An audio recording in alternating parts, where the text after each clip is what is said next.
Good morning, hello. Unfortunately, no comedy from me, just a lot of charts. But yes, so it's great to be here in Dublin. I'm the head of Insight at Radio Centre UK, so I'm the distant cousin visiting from across the water, and very happy to be at such a great party at Kieran's house. So this morning, we're going to be taking you through a new piece of research looking at audio ROI, high gain audio. Now, this is only its second outing, having launched at our own conference in London less than 3 weeks ago. And I'm really happy to be joined today by Claire Taylor from WPP Media, whose team conducted all of the analysis within this project. So, just briefly, before we dive into the detail, let me explain why we launched this project and what it set out to discover. So we know that the audio market has changed dramatically in recent years, with the rise of smart speakers within the home, plus the ease of listening via smartphone apps. Audio now is really, truly multi-platform. It's able to follow people wherever they are and whatever they are doing. Now, just looking at audio services that take advertising, we can see that this greater accessibility has led to record commercial audio audiences, as you can see in this chart. And what you can see in the orange, that actually the predominant listening platform remains as broadcast radio. But the main area of growth is audio listening, whether that be to radio, podcasts, or music streaming services, that's listened to via an IP-connected device. As you can see there, that's making up nearly half of all total commercial audio listening.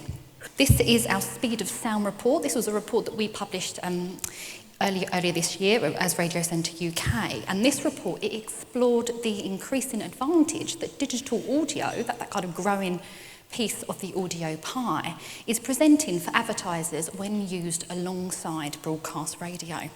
And it's the complementary roles that broadcast radio and digital audio play that's really helping brands to both generate future demand as well as convert existing demand. Now, I don't have time to run through all the findings of this report, but it is freely available on the radiocentre.org website, and it's definitely well worth a read. Now, just to quickly summarise, what the report demonstrated was that commercial audio is in a really, really great shape. But despite this, there's lots of positive momentum in terms of audience growth, as we saw, and there's a greater kind of joined up amongst kind of cross-platform audio advertising opportunities as well. But despite all of that, what we are seeing is multi-platform ad revenue is really lagging behind the audience growth. As you can see there, in the last year, that ad revenue is over a third less than the size of the kind of audience growth. So that really kind of begs the question, what's holding advertisers back from kind of fully tapping into the potential of multi-platform audio advertising? Now, we conducted some research back in the summer 2024 to really understand what was holding advertisers back from investing in multi-platform audio. And there was a really clear theme that came across, and it was that advertisers, they just want more ROI evidence on the combined value of using broadcast radio alongside digital audio, whether that be radio, podcast, or music streaming services. And in particular, they wanted reassurance around the price premiums of digital audio. So taking that feedback on board, that fed into this particular project and helped us to really set those objectives. We wanted to develop ROI evidence to really support the hypotheses within the speed of sound report, and we also wanted to explore how multi-platform audio impacts total campaign ROI for brands. Now, of course, that's a really, really tough brief, and for any ROI project, the absolute fundamental is to have a really robust data set. Now, we could have spent months or probably years trying to build our own ROI data set, but we were in luck. WPP Media, ThinkBox and Ubiquity had not long published their award-winning Profitability 2 study. Now, this was packed, absolutely packed, full of detailed ROI data across all media channels, including a substantial amount of audio campaigns. So we were really rubbing our hands with glee there. So As originators of this project, we asked our friends at ThinkBox very nicely whether they would consider allowing us access to this data set ourselves to do some of our own analysis, focusing on ROI for audio. We asked very, very nicely, and we were very pleased that they said yes and introduced us to the team at WPP Media. And at this point, I will hand over to Claire to discuss the findings. Thank you, Donna. Hi, everybody. I'm Claire, so I'm going to take you through the methodology of what we did. So a little bit of stats first, and then we'll dig into the findings. So our approach was twofold. So we had a two-pronged approach. First off, we wanted to mine the Profitability 2 database for what learnings existed already in there about audio at very headline levels. So if any of you aren't familiar with the Profitability 2 study, so it is a UK-based study, but with transferable learnings for the Irish market. As Donna said, we joined up with 5 agencies. So we were looking across 141 brands, spending an incredible £1.8 billion worth of media spend over the period analysed. So it's a huge, huge study based all on market mix models. So we're looking to understand the incremental impact of advertising and what is that delivering back in terms of profit volume and also profit return on investment. We covered 14 sectors, spending across 10 media channels with 53 brands then included. So a huge amount of information. Then what we wanted to do for Profitability 2, obviously we need lots of consistency to be able to provide all of the learnings that we had within that. So audio was at a top line total level. For this study, we wanted to understand if we could dig down a little bit more into the impact of digital audio and broadcast radio and look at that multi-platform impact. What are both doing? So we needed to then identify advertisers where it was possible within their MMMs to split those two out. So that meant advertisers that were spending a significant amount in both channels that we could robustly then measure the impact or had measured the impact from them. So just pause for a definition so that we're all on the same page here. So when we're talking about broadcast radio for this study, we're talking about linear radio that's listened to via a non-IP device. When we're talking about digital audio, it's the opposite. So those that are listening with an IP device, but it also includes podcasts and stream music services as well. So when we dug into the profitability data set, we could identify 7 brands where we can split out the impact of broadcast audio from digital audio. They were spending about 148 million across 4 sectors, and obviously they had multi-channel plans as well, spanning lots of different channels. So if we look at that in terms of their spend, for these brands, they were spending about 15% in radio, of which 1/3 was about digital audio, so 4.5% of the total, and the remaining was in broadcast radio. So for the UK market, these were actually big spenders within radio. And that is needed in order to be able to pull out all of the findings for it. I think this, if we looked at the Irish market, this is kind of more typical in terms of the percentage spent. So what we did, we've got those 7 advertisers where we can split the 2 types of radio from their MMMs.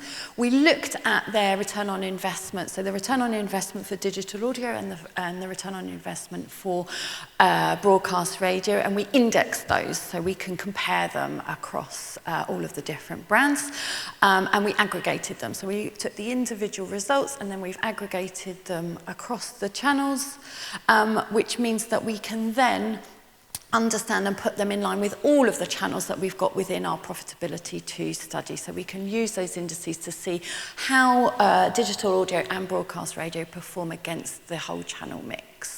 What we want to do then, when we're looking at our return on investments, before we dig into the findings, we are looking at how we generate demand, so looking at the full-term impact as well as converting demands to the short-term impact. So when we're looking at communications, regardless of the channel or the campaign, we want to understand, has it worked in the short term? Is there immediate response from people viewing, seeing, hearing the ad? And then is there a longer term that they're going to say, okay, now maybe I'm not in the market right now, but in 6 months' time, I'm going to remember that ad, and then when I'm in market, I'm going to come to that brand to purchase. And this is what we looked at across all of our MMN studies, and particularly all of these in the profitability too. So the short-term impact is up to about 13 weeks post an ad has been aired. And then, so that will be our short-term return on investment when you see our figures up in that period. And then we've got our sustained payback, so our longer-term impact. And that can be up to 2 years. So that's kind of the extent of where we can measure it. There will be a more long-term impact. I'm sure people can remember ads kind of way back when, but that becomes very difficult to measure. So we tend to look at the longer-term impact up to about 2 years. And those two combined is our full-term impact from that. So our full-term impact will incorporate all of that for our profit volume, so how much incrementally are we driving for profit for our activity, and what is the return on investment? So for every pound, euro that we've spent, how much are we getting back? So we can see at a top line level in the Profitability 2 database, we have our overall audio results, which is at £5 here. So that is 21% higher than the overall media average at £4.11. So we can see immediately that actually audio is outperforming other channels. It is above the average. If we look just at the short-term impact, so remember this is just up to 13 weeks, again it is a really strong performing channel of 32% over the all media average of 1.87. So our audio is actually returning £2.50. So for every pound we're spending, we're getting £2.50 back in profit. So a really strong channel overall, working particularly well. But then we wanted to understand, could we split out our digital audio versus our broadcast radio, and did that actually show the same results? Were they both overperforming, or was one performing differently to the other? So when we look to split it out, looking at the full-term profit impact first off, we can see that yes, actually, both of them are working particularly well. They're both working above the average, and actually they're together in those two green bars. So as you remember, the average is £4.11. We have seen that digital audio was returning £5.20, and broadcast radio was £4.80. So very close. They're both working really efficiently. And we can see the same in the short term as well. So if we look at our short-term profit return on investment, again, well above the average of 1.87, we see broadcast audio at 2.3 and digital audio at 2.7. So phenomenal results for both. And as Donna mentioned, although digital audio has a higher cost per impression, actually for us that doesn't matter because that cost is worth it. It's actually paying back. Just a small caveat, we do see digital audio outperforming broadcast, but there is an element of diminishing returns that is inherent there, and we'll come on to talk about diminishing returns in a second, but you saw at the beginning, obviously, we're not spending quite as much in digital audio at this point in time, so we would expect a slightly higher return on investment for it just through that relationship. Okay, so then we know at a channel level, looking at a hierarchy, that both forms of audio and radio activity are working really well. So we wanted to understand what was the impact of having audio in the campaign mix. We can hypothesize that hopefully it's going to come out well because we've seen that it's a good return on investment above the average ROI that we see. So what we did, we took those 7 brands and we looked at the campaign results that we had. And so we looked at those that didn't have any radio in the mix. And for ease of all of our maths, we've set that at 100. So the impact from campaigns that don't have any audio is our benchmark, is 100 here. And then we looked at the campaigns that included audio within both forms, and we saw what would be the impact of that. So we see that when we have audio in the mix at the percentage of the brands that we've analysed, so that's having 15%, of which almost 5 is digital audio, our short-term campaign ROI is 5% better.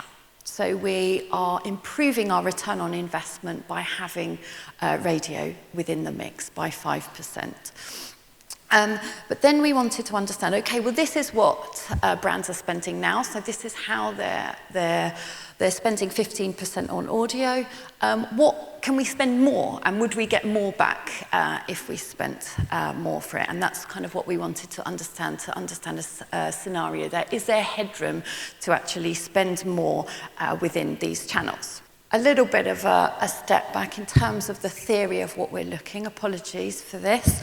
But here we've got, when we're looking at headroom and how much we can spend, we do need to take into account diminishing returns. So you can see our diminishing returns curve here. We look at the blue line. So this is showing for every increment of spend, how much profit we're getting back.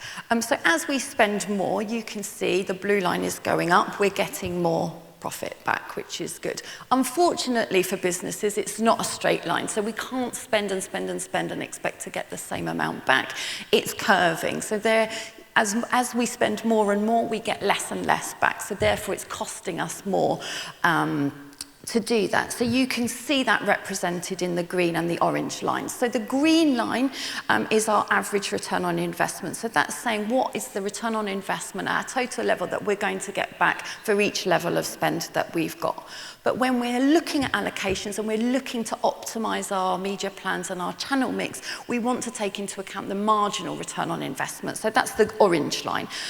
So the marginal return on investment is essentially saying for every pound or euro that I'm spending, what is the last pound giving me? So the very last one, and that is the one that we're interested in. So we can see here, if we take this point, we've got 300,000 that we're spending on a weekly basis. That is going to generate us about 1.1 million in terms of profit. You can see if we read off the blue line, we're getting an average return on investment of about 3.5 on the green line, but our marginal return on investment is just over 2. What's that, 2.2? So that's saying for our last pound that we're spending, we're still getting 2.2 back. So actually that's a really good point. If we want to stretch our headroom and maximize our profit to the most we can, we would be able to spend up to our marginal return on investment being £1. So if for every pound we spend, we're getting £1 back. For every euro we're spending, we're getting €1 back. Then we know that we're at our maximum profit. So that is what we looked at for our audio channels. We wanted to understand, okay, where is that headroom? And you can see here on the right table that we ran scenarios at different marginal profit return on investments. So if we hit our maximum that we would recommend spending, so that is equating our marginal profit return on investment to £1, we could almost double our spend in both broadcast radio and digital audio. Even if we wanted to be a little bit more cautious, a little bit more risk averse, and have a marginal profit ROI of £1.50, there is still headroom to spend more for these brands than they're having. Obviously, when we're looking at our MMM and we're looking at this and this chart, it's a mathematical equation. We need to overlay some planning heads on this and say, actually, you know, would it be possible to spend double that we're spending within this channel? You know, is there inventory out there? Is that going to make sense, or is that going to irritate everybody and put them in the bad moods that we don't want them to be in, that we heard from earlier? So we did that with our in-house audio experts, just to say, okay, this is what we're saying, maths, can you overlay what would be sensible to spend kind of in there? What level would be sensible to spend?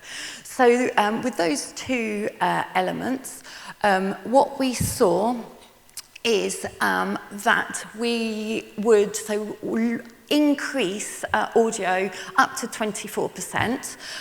So that is an increase on what these brands were spending. So 24% of our media mix is going into audio radio channels, 8% into digital audio, and 16% into broadcast radio to maximize the ROI that we get. And if we did that, then we can see that our total campaign ROI would go up by 8.2%. So that's 8.2% better than the campaign that didn't have any audio in it. So this is maximizing the impact that we can have. Now, just a note to say on this as well, obviously within these campaigns, they have lots of different channels as well. We could also optimally allocate across the other channels, and we haven't done that. So they have been left kind of as they will And if any trade bodies on those channels want to have a look at it, we could obviously look at that too. But within our audio, what we're seeing is there is more headroom, and it would generate a better return on investment than historically we've seen within the UK market, and also if we didn't have any audio at all. So just to summarise, so we're seeing really, really strong results for radio. We see good results in the short and in the full term. So actually audio has a better than average ROI, so 32% better than the average in the short term, 21% in the full term. When we split out broadcast radio from digital audio, they both see the same results as well. So we're both seeing them better than average, even though digital audio is more expensive to buy. It is paying back and worth it. And then when we have multi-platform audio within the media mix, we have seen a 5% improvement in the short term for our campaign ROI results. And there's headroom to spend more. So actually, if we maximise our audio in both digital audio and broadcast, we can boost the total campaign return on investment. And what we've seen with our scenarios based on the brands that we're looking here, that could be an 8% improvement in the short term, spending up to 24% within radio. We've covered a lot of ground within this project, so I'm going to wrap up very briefly with some of those key takeaways and thoughts on how you might use some of these learnings, or how advertisers might use some of these learnings to really amplify their own campaign effects. Now, having seen all of that detail from Claire, I hope you'll agree with this main takeaway, and that is that multi-platform audio is currently underinvested.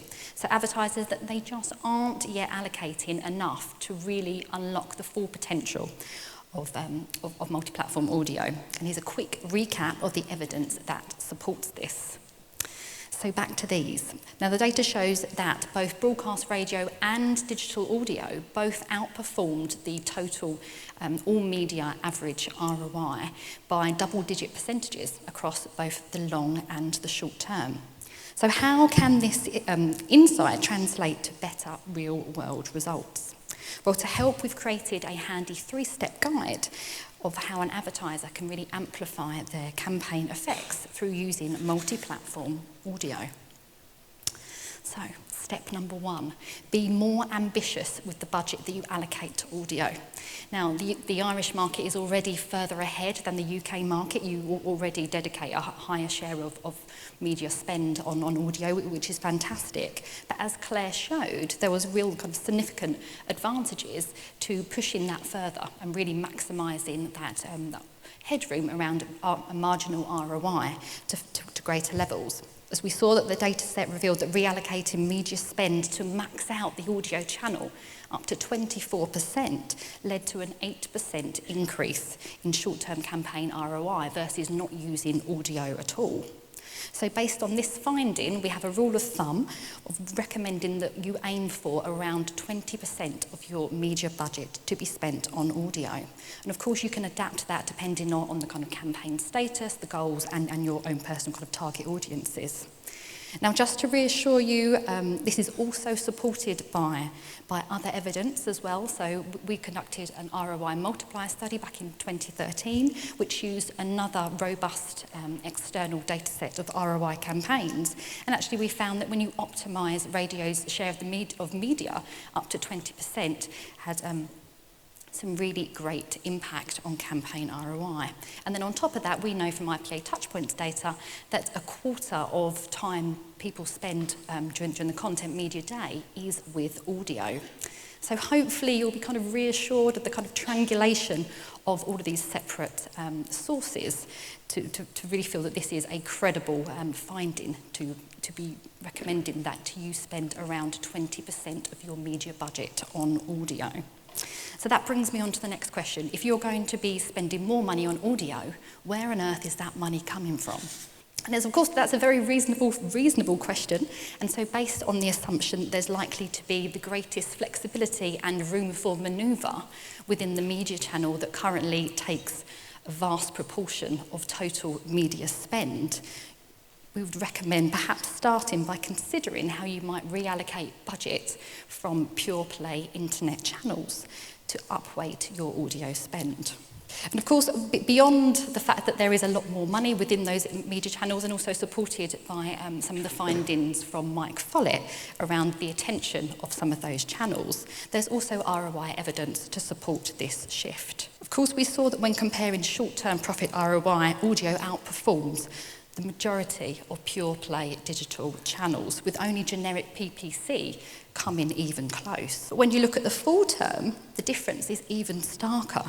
Both broadcast radio and digital audio deliver at least 30% of the ROI than any of those individual pure play internet channels. So definitely food for thought.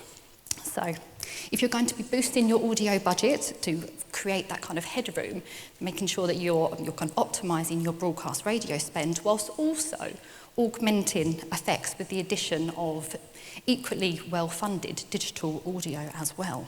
And so within this context, our second best practice learning is how you should supplement rather than substitute digital audio with broadcast radio. Now, this is really, really crucial to acknowledge, because when you use broadcast radio and digital audio together, they play those complementary roles in both kind of generating and converting existing demand. But also together, they can really help maximise weekly campaign reach, which we know has a proven effect on kind of total campaign effects.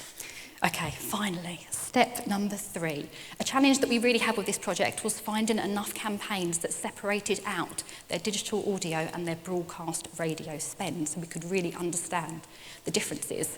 So our step number 3 is calling upon advertisers to separate that out themselves, to kind of adapt their own modelling to be able to look at the individual platforms within audio spend. And of course, that's great, because you'll be able to have deeper insights into how audio is performing for your own business, but as well it will create a bigger pool of audio data for us to have future industry learnings. Thank you. Thanks again to the WWP team. Thank you for having me.